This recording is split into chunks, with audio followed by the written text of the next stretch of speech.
Hello, my dear students. I hope you are doing great. So, today's video is going to be on the amendments for our CA final audit, old as well as new syllabus, and also my CA inter audit as well as IPCC. Basically, why all of them? Because company audit is a common chapter we have in every place. So, the first part of the lecture is going to be company audit, which is common for everyone. And the second part of the lecture is going to be only for our CA final students, old and new syllabus both. So the number of amendments, or I would say, additional things are not too many. So it's not that much. But yes, there are one or two major things which have happened. So we will be seeing that one by one. Okay, so come on, let us start with this. The first thing we have got, as I told you, this is going to be for everyone. You can see it's the company audit amendments for inter, IPCC, final, old and new syllabus, everyone. Okay, so come on now, let's concentrate. So now what are the major things which have changed? We have a few changes in section 128. We have got a new section 129A which has been introduced, and then we have got a few amendments in our 140 series, as in our relating to our audit. So auditors, resignation related things, or we have got very important duties of the auditor. Additional duties have come on the auditor. So the first one we have, this is for our inter. Basically we had got this chapter number 9, where we have got our audit of items of FS. So there we have learned issue of sweat equity shares, and we have got some conditions, right? So whenever sweat equity shares are issued, the conditions are to be fulfilled. One of the conditions was earlier that at least 1 year should have elapsed from the date of commencement of business. Then only you could issue sweat equity shares. So that has got cancelled now. So in your notes also, in your books also, you can just cancel that point. This one, that 1 year has elapsed from the date of commencement of business. This point is gone now. For sweat equity shares, all other conditions remain the same. Okay, this is a simple one. Then my small company definition has changed. And when small company definition changes, it has impact on CARO also, CARO 16, because it doesn't apply to small companies. So we need to know that. So section 2 subsection 85 now says a new limit for small company. The new limit for paid up capital is, it should not exceed 2 crore rupees. Earlier it was 50 lakh, now it is 2 crores. And your turnover as per last year's P&L should not exceed 20 crores. Both conditions are to be fulfilled. Then only I would be saying that yes, this is a small company. So remember, 2 crores and 20 crores are the new limits. Whatever in red I have done, okay, that is the new thing. Okay, so everywhere in the whole notes, whatever amendments I have done, the red part is the new part. Okay, then section 128. Now this deals with our books of accounts, and we have got the entire thing about books of accounts, how they are maintained, where they should be maintained, like how can you shift the books, etc. All those things we have learned. In 128 there was a very important concept about your electronic mode, when you are maintaining your books in electronic mode or online. So in that only we had got like it should be in legible format, it should be accessible in India, etc. So there they have added one more point. Now this is something really, really important. Whenever you're maintaining your books in electronic form, right, what we will have to do, we have to see now the accounting software that we are having. Okay, accounting software. Earlier they had just said that you should have a proper software, but now they have said that your software should have a edit log. Means there should be a proper audit trail. Whatever changes you're making in the entries, when you're making the changes, what all changes you're making in the accounting entries, everything should be there. And that log should be visible always. Okay, so whenever I will see one entry, I will be having the entire background of the entry. When it was passed, when it was changed, who changed it, whether like what were the, how many times it was changed, the date of change, everything needs to be there. Okay, so that will give a good audit trail. So this is what we have, and this is the additional point we have in rule 3 of our company accounts rules. Okay, so in that electronic mode point we have got this extra one, that from 1st April 22, now this amendment is going to be applicable from 1st April 22. So they have given some time so that you can have a new software, you can have it properly and get it in place. So beginning from 1st April 22, this is the year from which you have to start. Every company using accounting software shall use only accounting software which has a feature of recording audit trail of each and every transaction. So I want the complete audit trail of every transaction. So the entire, you know what is audit trail? It is the path that we are following when we are doing our accounting, right? Everything should be clearly visible. Not only that, there should be an edit log, right? When the thing was changed, when it was changed, what was changed, the date of change, everything should be there. How many times and all. So whenever as an auditor I will be seeing, I will know the entire background of every single transaction and entry.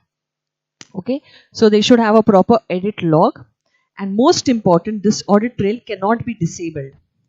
So you cannot cancel it. It is inbuilt in the software and it cannot be disabled.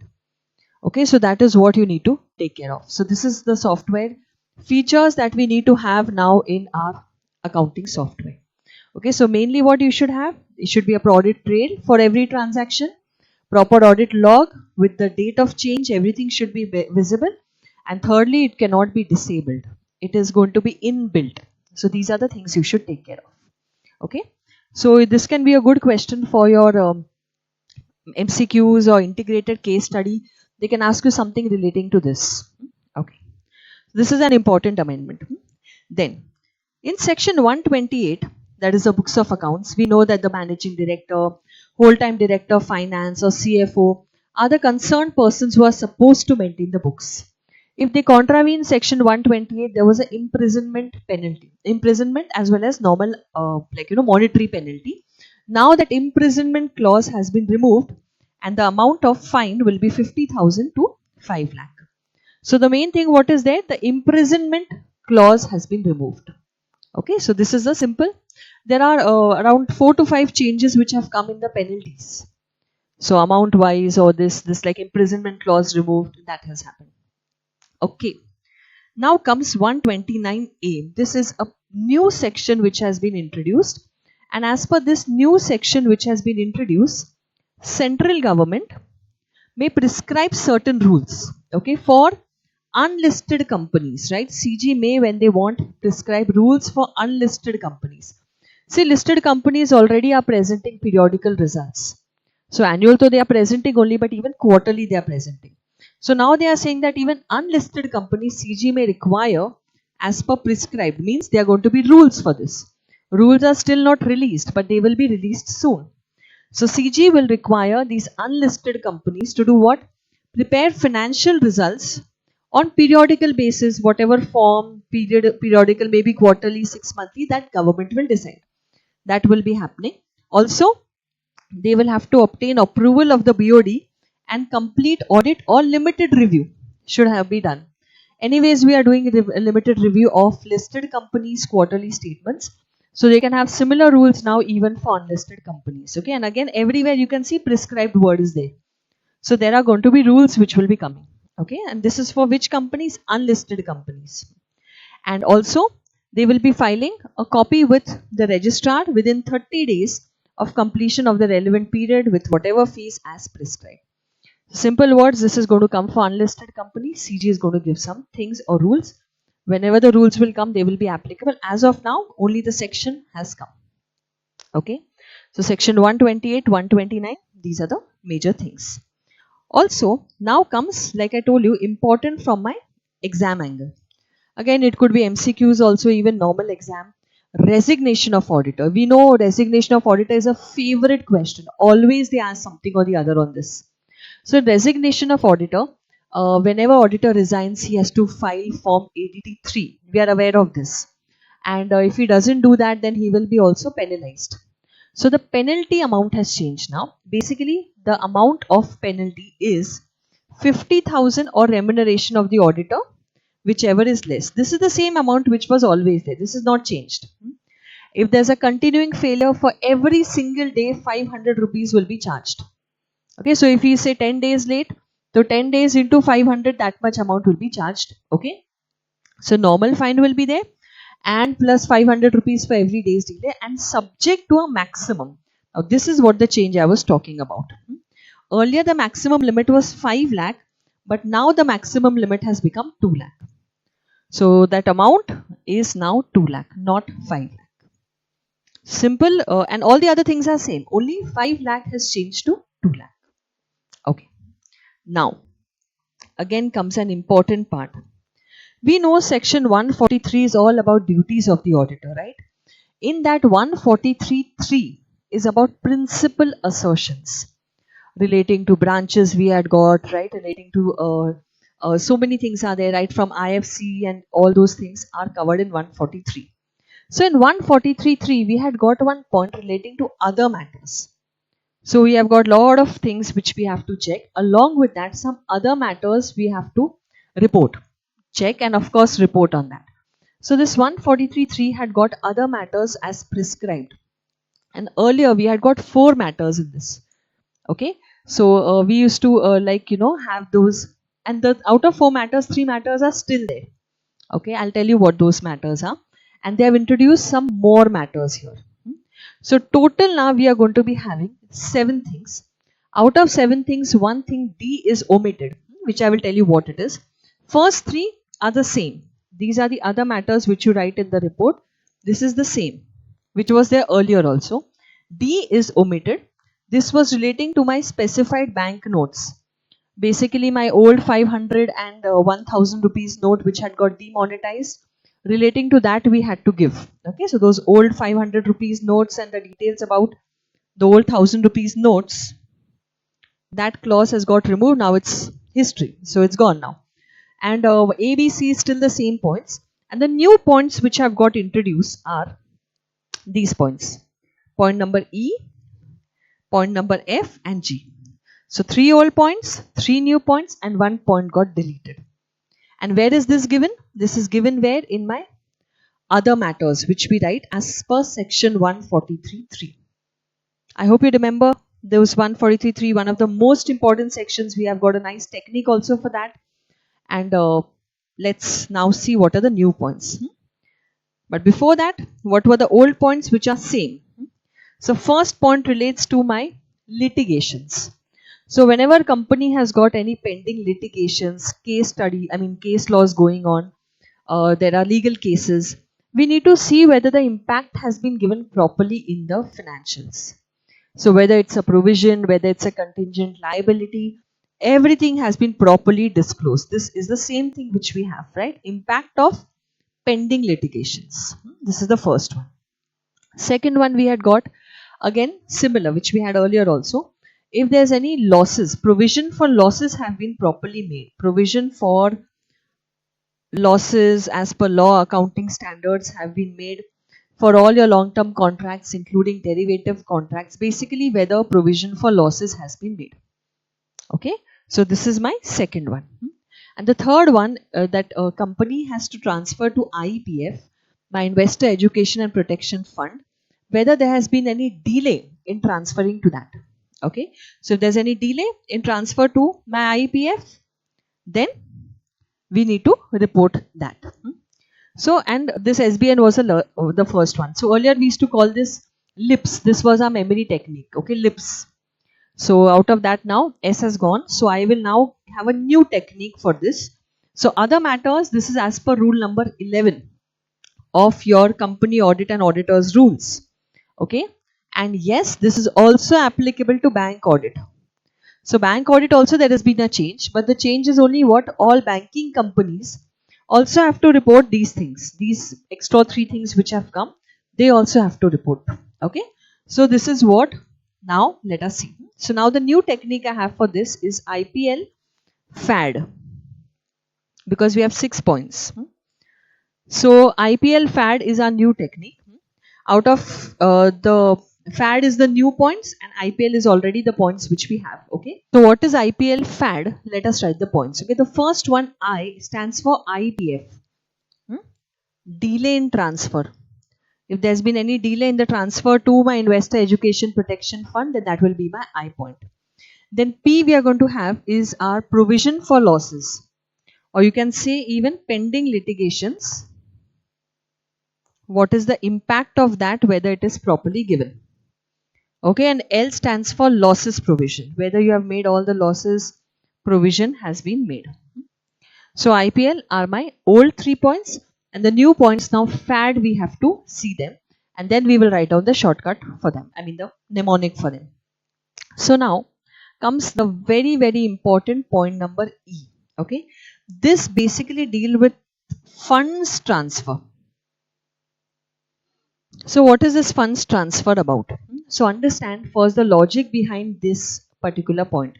So point number E has got three things in this about funds transfer. So now as a company, now let's say we have a company A Limited, okay? A Limited is transferring some funds to B Limited, okay? And B Limited is given instructions that they will have to transfer it to C Limited. So A is transferring to B is transferring to C. A is our company, we are A Limited. So now whenever we are doing like this, it is like indirectly we are transferring the funds to C. Am I right? So we call C as the ultimate beneficiary. We ourselves are the ones who are transferring the funds, and the B Limited is an intermediary. It is like in between agent kind of thing. So now what happens in this situation when we are C? When we are in the books of A, we can only see A is transferring to B. But the instructions which were given is B has to ultimately transfer it to C. So as an auditor, we have to see these funds transfer, whatever has happened, have we got proper written representation, WR from the management? Okay, the management need to have the WR, they have to give us, I mean, that is there. Plus they have to disclose in the notes what kind of transfer has happened, to whom it has happened, and who's the ultimate beneficiary. Okay, so that is what we have. So funds given this will be okay. So now pay attention. And all this is, by the way, management responsibility. We have to take WR from them. We have to see whether WR is proper. We have to see all the fund transfers have been properly disclosed in the notes. We are not saying you cannot transfer. No, we are not saying that. That you can do. But we want it disclosed and we want a WR for that. And whatever has happened is properly represented. We need to check. This is my funds transfer point. The first one is about the funds given. Okay.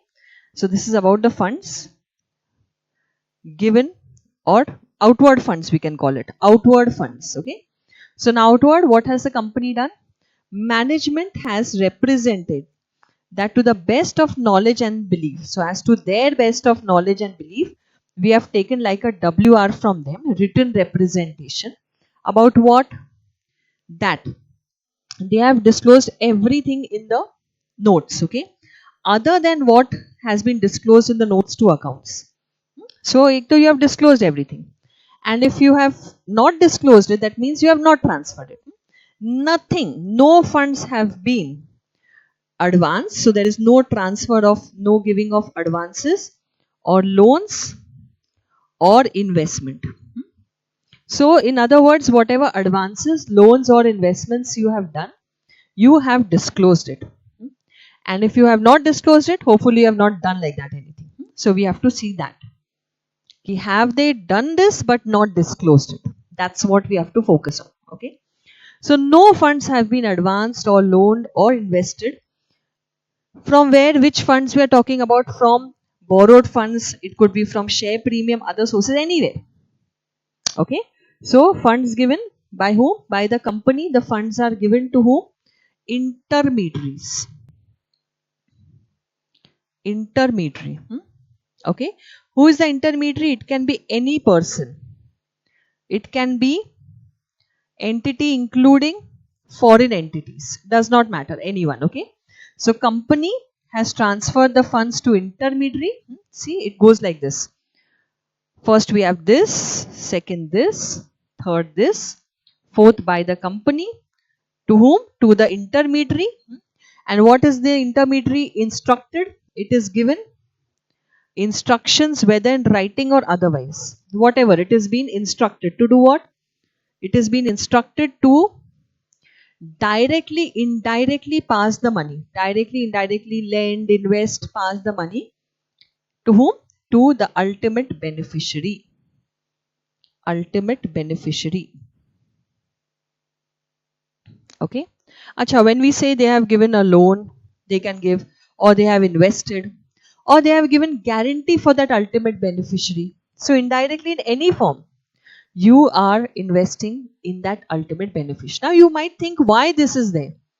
See, I'll tell you the main thing for this is because of money laundering, one thing which government wants to check. So somewhere this can, help to tackle the money laundering issues. Or we have got terrorism financing which happens. Because of that, we need to see the fund sourcing, like where exactly the funds are coming from, how the funds are going, where they are going, everything. So earlier it was only on the management, now even auditor has to check this. So intermediary shall do what? It shall pass it on to a ultimate beneficiary by or on behalf of the company, or even given guarantees, security, anything to the ultimate beneficiary. So directly, indirectly, anything. So this is what. So whenever funds are given by company to intermediary, and then intermediary to ultimate beneficiary A and B, B and C, we want all the details. See, it is disclosed. If it is not, then you will have to report it. I hope this is clear. Okay.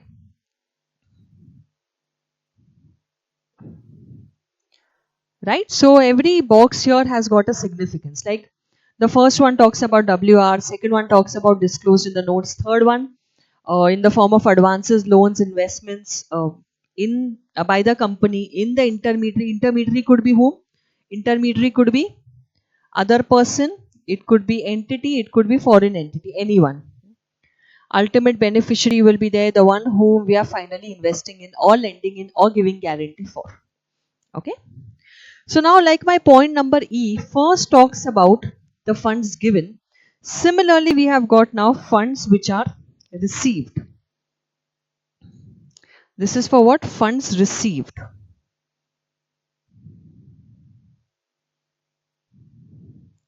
So now we are talking about the funds received. Earlier we were transferring the funds, right? Company was transferring the funds. Now we are the ones who are receiving the funds. So we become like an intermediary. Okay. So here, weather management, again, same thing. Management has represented that to the best of their knowledge and belief, other than what is disclosed in the notes. So like we said, we will take WR from them. Apart from that, no funds have been received by the company or entity, including foreign entities, right? So we have not received anything from anyone. So now here, the funding party is the one who is giving the funds to us. We are the company, right? We can call ourselves the intermediary now. And then what we are doing? We are transferring it to ultimate beneficiary. So this is the now chain of events. So here we as a company become the intermediary. So have we received anything from a funding party? That funding party could be any one entity, it could be a foreign entity, whatever. So it could be a person also. Have we received anything with the understanding that in writing or otherwise, whatever instructions that we shall, the company shall directly or indirectly lend, invest, right? In whatever manner, in the ultimate beneficiary, give any guarantee, security, everything is same. Only what has happened? Now we are the receiving party. And in the earlier case, we were the transferor party. This is the basic difference. Okay. So again, same points. Have you done that? Yes, you have done. No problem. We don't have a problem in doing. I'm repeating. We have a problem in not showing it, not disclosing it, not giving it in WR. That is our problem. Okay. So auditor will have to see this. And for both point 1 and 2, we will perform reasonable audit procedures. This is my third point. And we have to state whether anything has come to our attention that makes us believe that representations have material misstatements. So it is like a negative assurance we are giving whether anything has come to our attention. Okay, so positively we are not checking each and everything, but yes, we have to check overall negatively they have not hidden something. Okay, so we have to just state that nothing has come to my attention which makes me believe that there is material misstatement in the above representations which are made. For these funds transfer, representations made by management have been properly done and there are no what material misstatements. So as I told you, it's like a negative assurance. Okay, so I hope this funds transfer point is clear. So in IPL FAD, this F stands for funds transfer, and when I say funds transfer, there are three things here: funds transferred outward, funds received, funds received, wait a minute, funds given or funds received, and no material misstatement in the representation. 3 things we have to check. I hope you understood. Now, A. What is my A point? So this is over. Now A is point number G. So it's not in the same order. It's as per my technique. So what is this? Now we are talking about, remember we just said from 1st April 22, we need a proper accounting software having audit trail, having a edit log, right? We said that now. So that has come in rule number 3.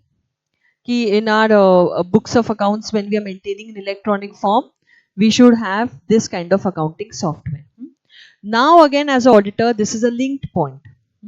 There they said they should have proper accounting software. Here as an auditor, I have to report in my other matters whether the company, again after the year commencing after 1st April 22, so from 1st April 22 onwards we have to report, have they used proper accounting software which has a feature of recording audit trail edit log, which was told in section 128 you should have, right? And the same has been operated throughout the year for all the transactions. Not only that, it has not been tampered with.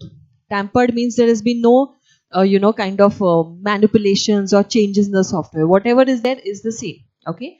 And most important, it has been preserved by the company for record retention. You know, na, as per my section 128, we have to maintain our records for 8 accounting years. So we have to see that at least for 8 years they have to maintain the software, the audit trail. So what are we trying to say here? That yes, does your accounting software, let us write over here, does your accounting software, so A point is what? Accounting software.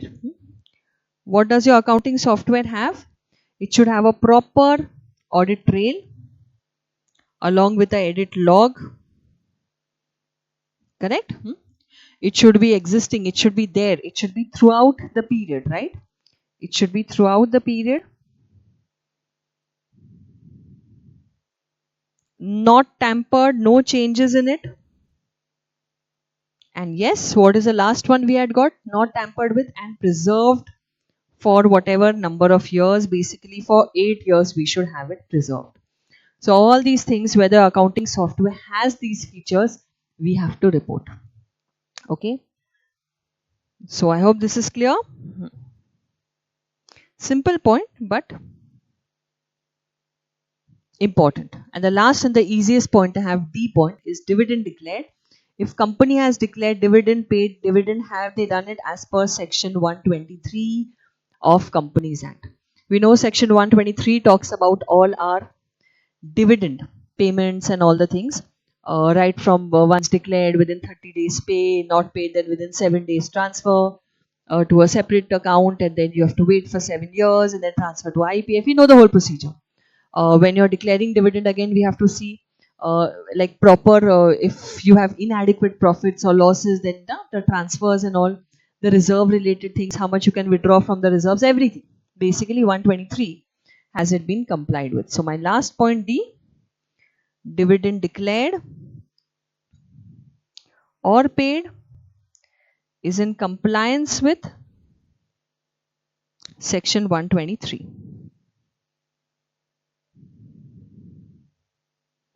I hope you understood. So these are my new points, FAD, and IPL was always there, and that SBN specific banknotes point has got removed, and all this is under what, dear? All this is under rule 11 of CAR. Basically other matters to be included in my auditor's report under 143.3. Okay, so we have that in our notes. We already have the first 3 points. 4th point you will cancel, and these 3 points are additional. I hope this is clear. So this was section 143. The most important and the largest amendment we had is this. Okay. Then for fraud now. Fraud, we know section 143.12 to 143.15 deals with fraud related reporting. And there also all the reporting procedure is same, like more than 1 crore. If the fraud is, then we are going to be like, telling central government. All that procedure we have learned is everything is same. What has changed then? It is the fine on the auditor. So if auditor, and we also know this fraud reporting applies to not just the auditor, but fraud reporting also applies to cost auditor, to our CS, right? Secretarial audit. It applies to everyone. So now the penalty which is there, that has changed.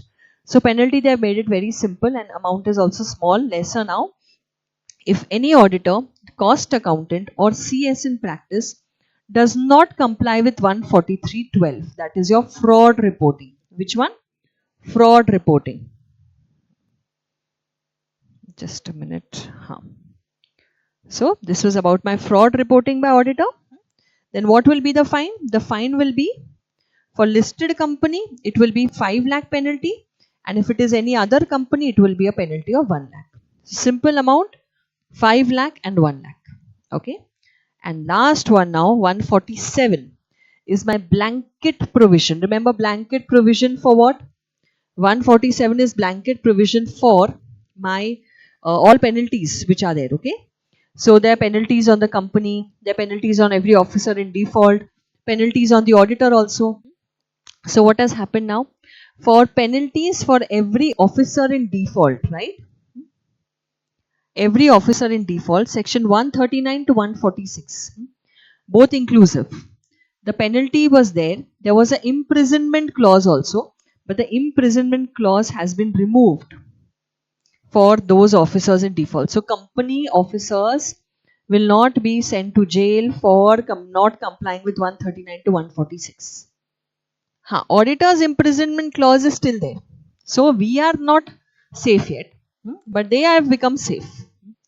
And in auditor's case, what they have done, in auditors also we had got 4 sections for which they had given us our penalty if we don't comply with section number 139, 143, 144, 145.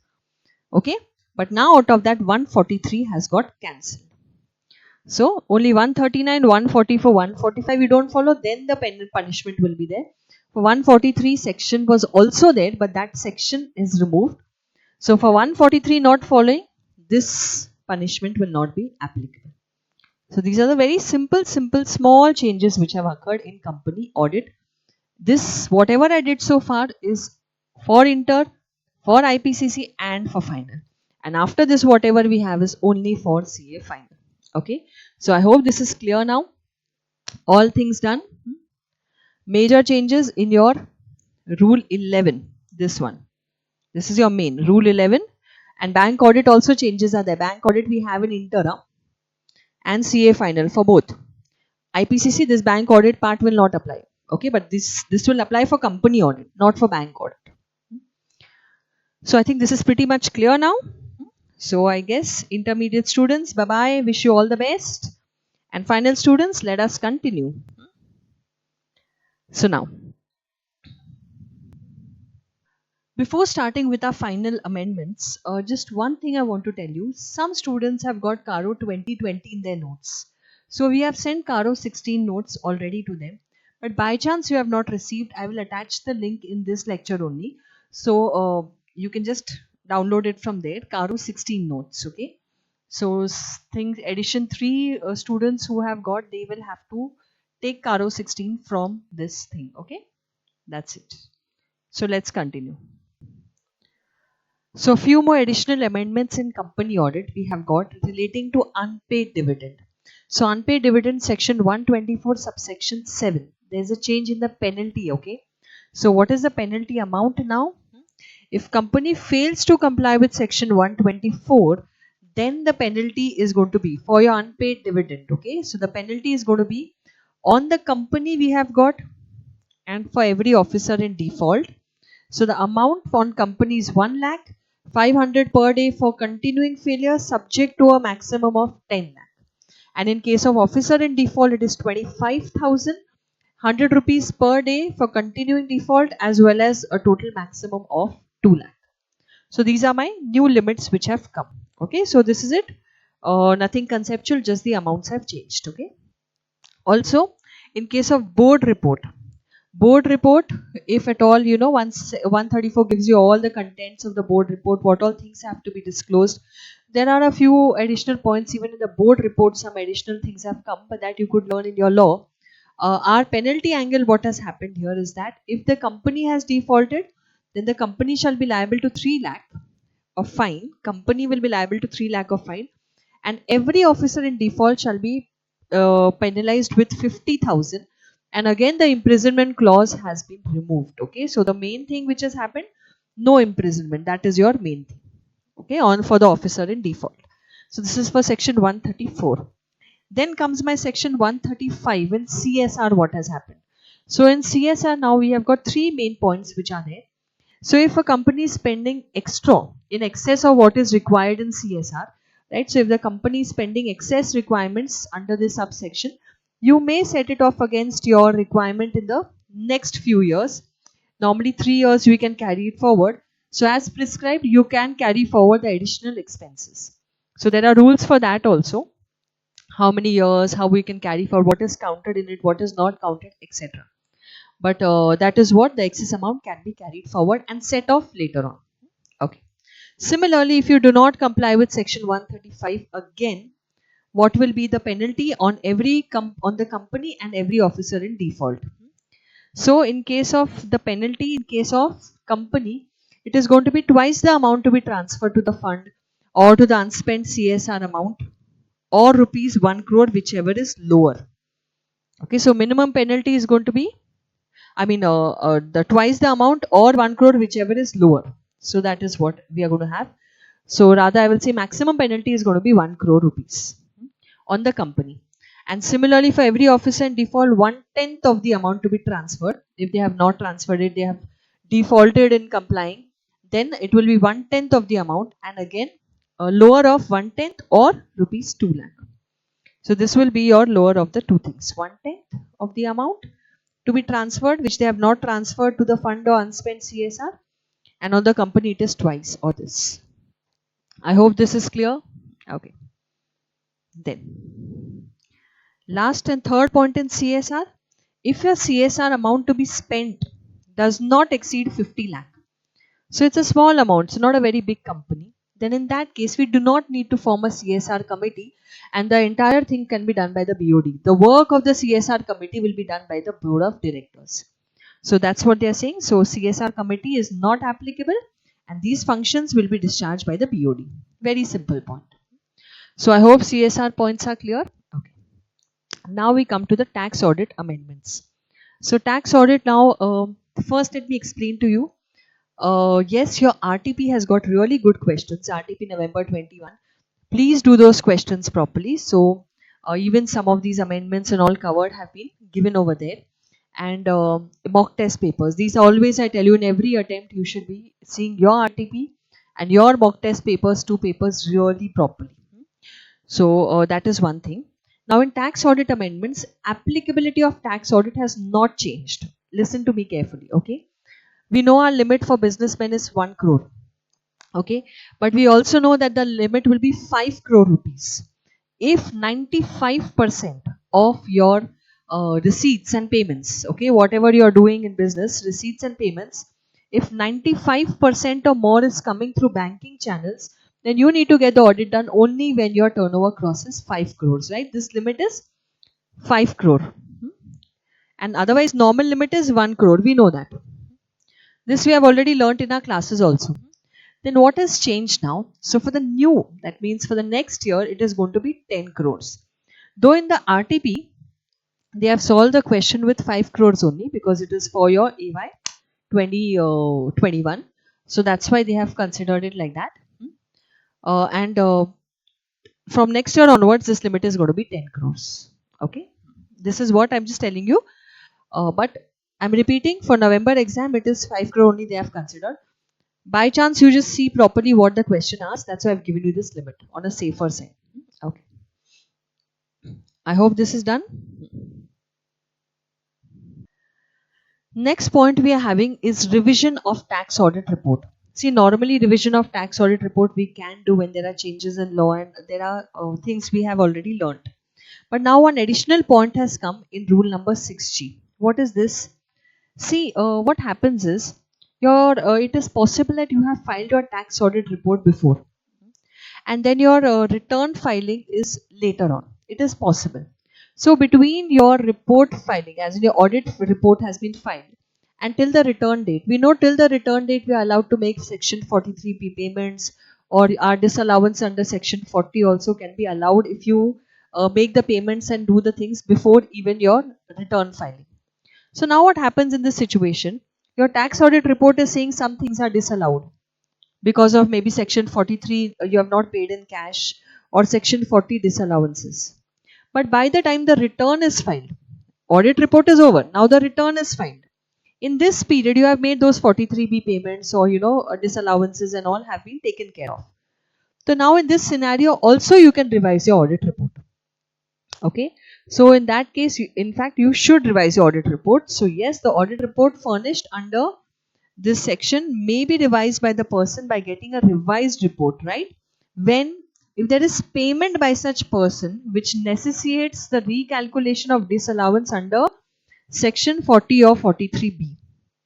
So if at all anything has happened between this period, yes, you can revise your audit report, and this revised audit report you can file till the end of, see, it can be furnished before the end of the relevant AY for which the report pertains. So you can do it till the end of the relevant AY.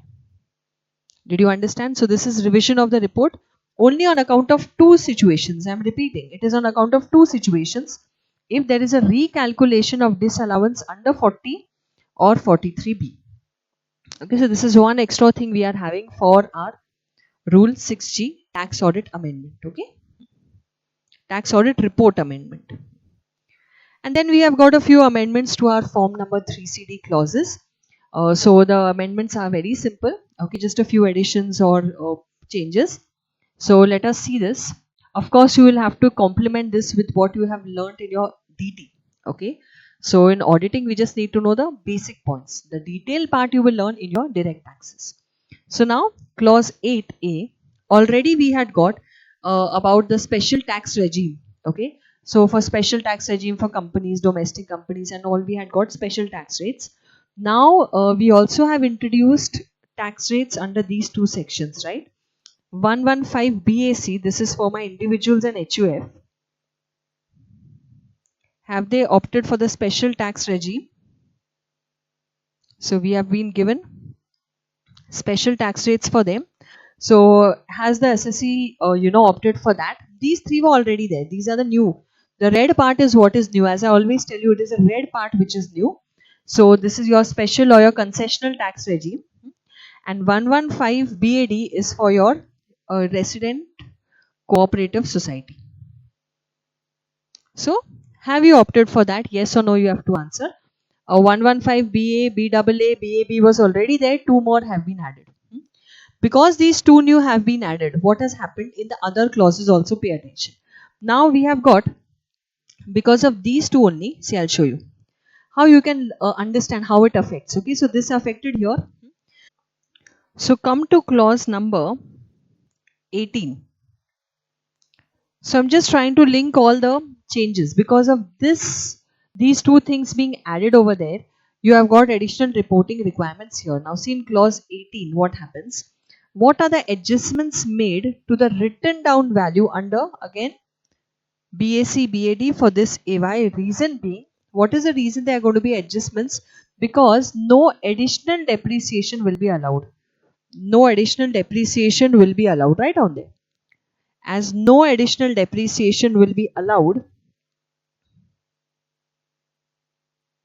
we will have to adjust now. Adjustment in WDV required. Adjustment in WDV of asset required, and that's why we have to give those details over here. This is one thing. Similarly, one more thing has happened, that is your goodwill. Okay. Now, because of that, what happens in these 2 points? Your goodwill amortization is not allowed now. Okay, write down here. Goodwill amortization is not allowed. So for these 2 points, what is the thing for these 2 points? Write down there. As your goodwill amortization is not allowed, as goodwill amortization is not going to be allowed, therefore adjustment to block, that is, you will have to exclude it from the block. Exclude from block. Adjustment to block is required, and because of that your reporting will be applicable. So additional reporting you will have to give because of the goodwill. These 2 points are there. That's why they said that adjustment to what? Adjustment to the WDV of intangible asset due to excluding goodwill. So the entire goodwill block will be cancelled now. So whatever adjustments happen, and because of that what written down value has changed, you will have to give over there. Okay, so this is why clause 18. And clause 32 talks about depreciation. We just said additional depreciation will not be allowed for these 115 BAC and BAD. So because of that, again clause 32 also we have got that whatever losses, allowances are not allowed, those will be considered. Whatever amount is adjusted because of additional depreciation not being allowed, that also we'll have to give. And only for 21-22 AY we have to give this, because obviously it's going to be for this year only. Then afterwards whatever normal things will apply. Only this year that block will be adjusted. So that's what you have to give extra over here. Okay, so clause 18, clause 32 and clause 8A. Main changes are because of this 115 BAC BAD, and of course one additional point because of goodwill amortization not being allowed now, so we have to adjust the block. So this is what you have here. So this is your thing. We have got another very important change now, which has come in clause number 17. Okay, now this we need to understand little bit. Basically clause number 17, which deals with our stamp duty value and consideration, right? So where you're transferring land, building, both transferred at less than the consideration, less than the stamp duty value, right? Then we have got this 43CA or 50C, what reporting is required. So something new has come here. So what is this section? First let me explain. We have already learned this section in detail. If you remember, when we have got our stamp duty value, normally whenever we see your consideration or stamp duty value, right? Whichever is higher, and based on that we take the value. This was a normal thing. But then afterwards government also realized sometimes you have to sell at lesser than the stamp duty value. So they said, okay, whatever consideration is there, 105% of that, right? Earlier it was 105% was okay. Means your consideration, based on your consideration 5%, even like you have taken based on consideration 5% less, if you have taken, then still you will not be penalized. You will not have to take on stamp duty value the consideration. You can take on normal that consideration value. So simple words, my 5% cushion was given to you. Okay, now this 5% cushion was given because now this cushion has become 10%. Now what I am saying, now it is saying 110%. So pay attention, this is very important. Okay, so section 43CA is for real estate builders. For builders this section is where it is not a capital gain, it is their stock in trade which they are selling. Okay, it's their business. So where the SDV, that is your stamp duty value, does not exceed 110% of the consideration. So if this is less than 110% of the consideration, right, then the consideration will be considered to be the full value. You will consider that only. We don't have a problem. For example, let's say the consideration is 100 lakh. Okay, and the stamp duty value is 108 lakh. What did I say? For example, consideration is 100 lakh and the stamp duty value, let me write it properly, the stamp duty value is 108 lakh. Earlier, then it was 100 lakh into 105%, means 105 was to be seen, but now we have to see 110%. So yes, what will be 110%? 110% will be of this, right? So yes, your stamp duty value is less than 110% of the consideration. We would have said no problem, you can take your consideration as the full value. So what will be your value, deemed value?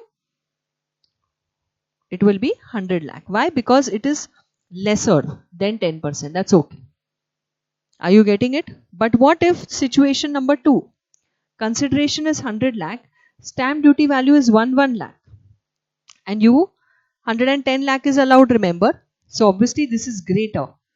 Stamp duty value is greater, so then you will be having to take 111 lakh only as your valuation base. So your calculation will be based on 111 because only 10% we allowed you, margin, the cushion.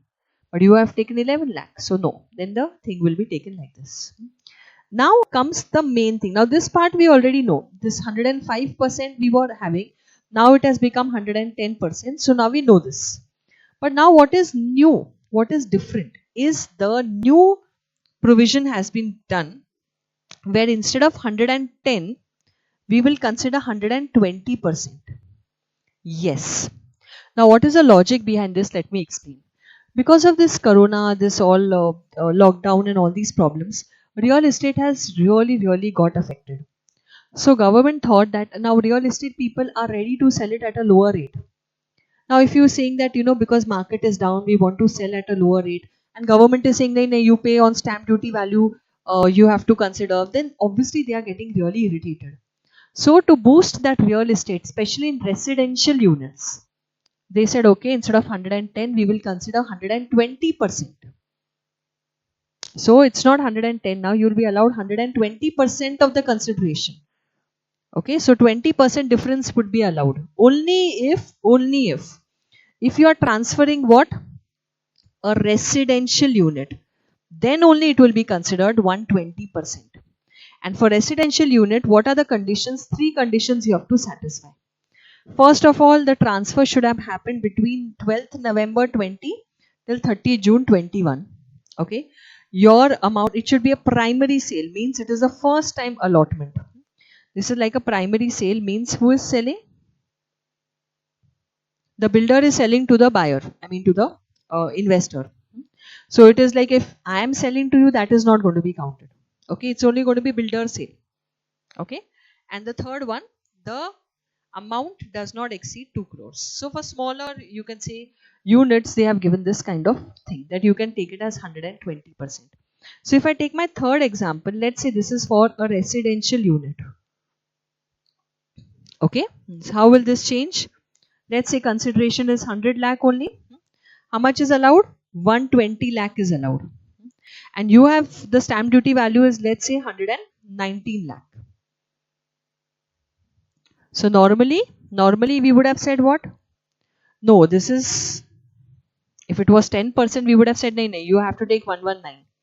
But now because it is 20%, stamp duty value is less than 120 lakh, and therefore you will consider what? You will consider deemed value to be 100 lakh only. The consideration will be considered to be full value because your SDV is less than 120%. So 110 oblique 120%. 120% is only for residential unit satisfying my 3 conditions. And don't forget, earlier it was 105, now 110. And special for residential units 120%. This is what you have to understand. So again, you can get a small question on this. So please be careful with this. And yes. Acha, so what is the reporting? But I just explained the provision. But what is the reporting? So reporting is very simple. I hope you have written these examples, right? The reporting is this. Clause 17 already 1, 2, 3 columns were there. The new column is whether the provisions of second proviso to 43 CA or fourth proviso to clause 10 of IOS, section 56 subsection your 2 clause 10 is all relating to your income from other sources. Okay. So whether that is applicable, simple words, maybe we are talking about the residential unit, this 120% funda, whether that is applicable, you have to mention yes or no. Are you clear with this? Okay, and that what is there, this I have explained over here. All done? Okay. And that's it. Clause 17 over. Acha, one more thing. The moment clause 17, you're thinking about this consideration value and 110, 120%. This will also affect my income from other sources. Remember that section, clause 29B, 56 to 10, that one also we will have consequential reporting. So here also we will have to see that 110% or 120%, whatever is there, that reporting we will have to do again under clause 29B. Okay, so same ditto copy paste. What I explained here, now we have to see from the receiver's angle. If I'm getting a gift or whatever, deemed gift and inadequate consideration, that one. So you will have to take it at 110, 120%. So it is from the receiver's end, it will be coming here. Okay, so this will be coming 29B reporting. I hope this is clear. And that's it. Clause 36 has got removed because it was relating to DDT. And now dividend distribution tax is gone. So clause 36 also is gone. Okay, so it has got deleted. And yes, we have got two clauses, clause 30 and 44. Third time now they have deferred the applicability. Now it is deferred till 31st March 22. So no reporting is required under clause 30 and 44 till 31st March 22. Okay, so maybe later on again they'll defer, we don't know. But right now it is again deferred till 31st March 22. Two clauses. Okay, right. So these are all the amendments which are there. Tax audit amendments, company audit amendments, all over. Yes, in our ethics chapter, okay, there was a misprint which I thought I should clear here only. Even those who have just taken the books, okay, those also students would be needing this. So we have got around, I think, page number 63, 64 of our edition number 3 of audit. Ethics book number 2 I'm talking about. In that we have got 24 cases I had given you, okay, about misconduct is there or not there according to that. And in that now there is a misprint. What is a misprint? Case number 1, instead of first schedule you have to write second schedule. The clause number is correct, part is correct, but it is second schedule. And in the clause case 2, it is again clause 1 part 2 of first schedule. So by mistake it has come second. So you have to just make that change in your notebook, I mean in your textbook. Okay, just everything is correct. Only instead of first, second is written, instead of second, first is written. And it's, got interchanged, 1 and 2. So that much you need to change. This is a misprint. This is not your amendment or anything, but it's a misprint. You should know about this. Okay. So this is what, and it's in your book number 2. I think around page 63, 64, you will come to know when you will see this. Okay. So I hope now everything is clear. You have understood your tax audit amendments and all. I think that's all you need to know. Okay. And that's it, I think. Yes. Anything else I'm missing out? No, I think everything we have explained. So that's all. Then you're studying properly. Do your RTP, MTP properly, and syllabus is vast. Just do your bit properly. Yes, they are going to be good questions, and MCQs is very scoring if you do that, well. And apart from that, study properly, have a positive attitude, and divide your time properly with all your subjects. Don't just focus on only few subjects. That's not how it works. So that's what you have to do, and all the best then. Bye bye, take care, and keep smiling always.